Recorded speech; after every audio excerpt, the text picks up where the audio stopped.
نے کل کی مجلس میں بھی یہی بات آپ کو سمجھائی تھی کہ کون سا نہج اور کون سا فہم دین اسلام میں مقبول ہے۔ نہج پیغمبر کا قبول کیا جائے گا، فہم پیغمبر کا قبول کیا جائے گا، فہم صحابہ کرام رضی اللہ عنہم اجمعین کو قبول کیا جائے گا، اور اسی طریقے سے نہج حضرات صحابہ کرام کو قبول کیا جائے گا۔ بعد میں آنے والے جتنے ادوار ہیں، جتنے زمانے ہیں، ان زمانوں میں بڑے بڑے لوگ بھی آئیں گے جو دین کے خیر خواہ ہوں گے، اور دنیا کے وہ بڑے لوگ بھی آئیں گے وہ دین کے دشمن ہوں گے۔ ان کا فہم اور ان کا نہج اگر نہج نبوت پہ کام کر رہا ہے اور فہم نبوت پہ کام کر رہا ہے، نہج صحابہ کرام پہ کام کر رہا ہے اور فہم صحابہ کرام پہ کام کر رہا ہے، تو بعد کے لوگوں کا فہم اور نہج تب جا کے قبول کیا جا سکتا ہے۔ اس کی میں ایک مثال عرض کرتا ہوں۔ قربانی کے موقع پہ جو لوگ احادیث رسول علیہ الصلوۃ والسلام کو خود پڑھنا چاہتے ہیں اور حضور کے الفاظ کے پیچھے جو حضور کا فہم ہے اس فہم کو چھوڑ کر اپنا فہم ڈال رہے ہیں، حدیث کے پیچھے جو حضور علیہ الصلوۃ والسلام کا منہج چھپا ہے تو حدیث کے الفاظ کو لے کر اپنے منہج کو ڈال، اس میں جو ایک مسلمان غلطی کر جاتا ہے اس غلطی کی ایک مثال جو ہے کہ قربانی کے موقع پہ ایک مسئلہ اٹھایا جاتا ہے کہ کیا انڈے کی قربانی جائز ہے، کیا مرغی کی قربانی جائز ہے۔ جمہور علماء اہل سنت کا یہی نظریہ ہے کہ نہج رسول اور فہم رسول کو سامنے رکھ کر نہ انڈے کی قربانی جائز ہے اور نہ مرغی کی قربانی جائز ہے۔ لیکن جن لوگوں کو حدیث کے اندر اپنا نہج اور اپنا فہم ڈالنے کی بڑی فکر ہوتی ہے اور اپنے فہم اور نہج کو وہ فہم نبوت اور نہج نبوت کا نام دیتے ہیں، ان لوگوں نے اس حوالے سے دو حدیثیں ڈھونڈ لی اور دونوں کی دونوں روایات صحیح مسلم کے اندر موجود ہیں۔ صحیح مسلم کے اندر ایک حدیث ہے 850 اور اسی طریقے سے دوسری روایت بھی ہے 850 مختلف اسانید سے۔ ان دونوں روایات کے اندر اللہ کے رسول علیہ الصلوۃ والسلام نے جمعے کی مقبول گھڑیوں کے بارے میں فرمایا کہ ہر وہ مومن جو نماز جمعے کو پانے کے لیے سب سے پہلے مسجد میں پہنچ جائے، اس سب سے پہلے پہنچنے والے کو کیا کچھ دیا جائے گا۔ تو روایات کے اندر ان گھڑیوں کی فضیلت کے بارے میں تو بات ہو رہی ہے۔ رسول اللہ علیہ الصلوۃ والسلام نے فرمایا جو لوگوں میں مسلمانوں میں سب سے پہلے جمعے کے دن مسجد پہنچ جائے تو رسول اللہ علیہ الصلوۃ والسلام نے فرمایا من اغتسل یوم الجمعۃ غسل الجنابۃ ثم راح فکأنما قرب بدنۃ، جو سب سے پہلے مسجد پہنچے جیسے کہ اس نے اونٹ کو قربان کیا۔ ومن راح فی الساعۃ الثانیہ، جو دوسری گھڑی میں مسجد پہنچا فکأنما قرب بقرۃ، گویا کہ اس نے گائے کی قربانی کی۔ ومن راح فی الساعۃ الثالثۃ، جو تیسری گھڑی میں مسجد پہنچا فکأنما قرب کبشا اقرنا، اس نے سینگوں والے جیسے بھیڑ کو ذبح کیا۔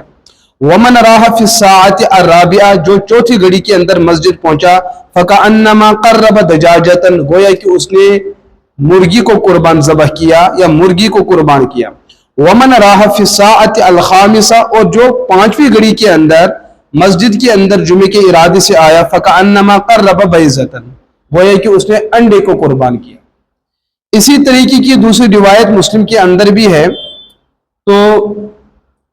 یہ لوگ جو ہے حدیث رسول کو پڑھ کر پیغمبر کے فہم کو چھوڑ کر صحابہ کے فہم کو چھوڑ کر اپنے فہم کو نبوت کا فہم سمجھ رہے ہیں، اپنے مزاج کو اپنے منہج کو نبوت کا منہج سمجھنے کی جو غلطی کر جاتے ہیں، انہوں نے اپنی قوم کو یہ تصور دیا کہ قربانی کے دنوں میں مرغی کی قربانی بھی جائز ہے اور انڈے کی قربانی بھی جائز ہے۔ اسی فہم اسی منہج کو لے کر مستشرقین اور ملحدین اسلام پہ اعتراض کرتے ہیں۔ کہ آپ ہر سال ہزاروں لاکھوں کی تعداد میں جانوروں کی قربانی کیوں کرتے ہیں؟ اس سے تو مال ضائع ہوتا ہے، جانوروں کی بلا وجہ کی قربانی لگتی ہے۔ ان کا مستشرقین کو جو اعتراض کا جو موقع ملا، یہ مسلمانوں کے اسی طبقے کے فہم کو دیکھ کر، جن لوگوں نے حدیث کے الفاظ تو لیے ہیں لیکن الفاظ کے پیچھے جو نبوت کا فہم تھا اس کو نظر انداز کیا اور اپنے فہم کو ڈالا۔ تو مستشرقین اور ملحدین انہی کے فہم پر اعتراض کرتے ہوئے فرماتے ہیں جب ان کی نگاہ میں انڈے کی قربانی بھی جائز ہے، اور بلکہ یہی وہ طائفہ اور قافلہ ہے جن کا نظریہ یہ ہے کہ ایک جانور کی قربانی کرنے سے 50 نہیں، 500 نہیں، 1000 انسانوں کی قربانی ادا ہو جاتی ہے۔ تو کل جائے کہ ان میں سے کوئی اٹھے کہ اپنے فہم کو نبوت کا فہم سمجھتے ہوئے کہ حضور علیہ الصلوۃ والسلام ہر سال 2 جانور کی قربانی فرمایا کرتے تھے جن میں ایک پوری امت کی طرف سے ہوتی تھی، تو مستشرقین کو ان جیسے لوگوں کے فہم کو دیکھ کر اسلام پر اعتراض کرنے کا موقع ملتا ہے کہ ایک جانور کی قربانی پوری انسانیت کی طرف سے کافی ہے، تو ہر سال لاکھوں میں کروڑوں میں قربانی کرنا یہ تو اسراف ہے، اور اسراف کو شریعت نے حرام قرار دیا ہے۔ تم مسلمان اسراف کرتے ہو، بلا وجہ کے جانوروں کا ذبح کر کے ان کے گلے کاٹتے ہو، ان کو تکلیف پہنچاتے ہو۔ ان کو جو اعتراض کا موقع ملا ہے اس قافلے کے اس فہم کی وجہ سے۔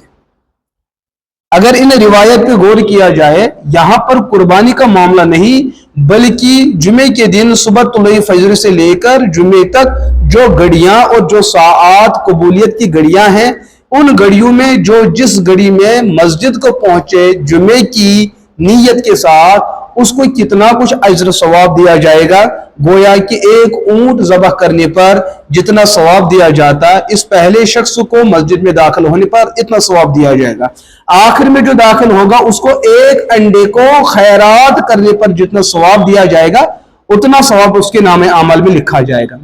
کیونکہ قربانی، یہ جو لوگ کہتے ہیں کہ اس سے مراد قربانی ہے، قربانی نام ہے اراقۃ الدم، خون بہانا۔ چلو اونٹ میں تو خون بہانا سمجھ میں آ جاتا، لیکن انڈے میں خون بہانا کہاں سمجھ میں آ جاتا ہے؟ تو یہ انڈے کا ہونا ہی ان کے فہم کے خلاف ایک بہت بڑی دلیل ہے کہ یہ اس روایت کو لے کر منمانی تشریح کر کے امت کو گمراہ کر رہے ہیں۔ لہٰذا ایک بڑا دھوکہ ہے، ایک بڑی سازش ہے امت مسلمہ کو احادیث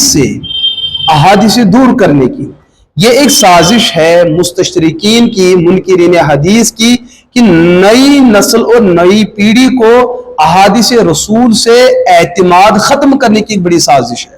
جو مستشرقین اور ملحدین اعتراض کرتے ہیں وہ امت مسلمہ کے اسی کمزور طائفے کی سوچ اور فکر کو پڑھ کر وہ اعتراض امت مسلمہ پہ کرتے ہیں۔ لہذا صحیح بات یہ ہے کہ نہ انڈے کی قربانی جائز ہے اور نہ اسی طریقے سے مرغی کی قربانی جائز ہے۔ وہ جو روایت ہے اگر مسلم کے اندر کتاب الجمعہ بلا قربانی کا تصور،